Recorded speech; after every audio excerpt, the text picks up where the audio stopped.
रायलायासैनो फनखौनो दानहरबायसो ओइ माखौ होनफ्रांखो आङो दे होमबा जों थांसै दानो एसे थाब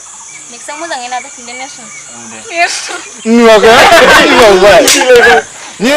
सेरसे लबावनोहाय 58 गाहाम पार्सेन्ट मोननानै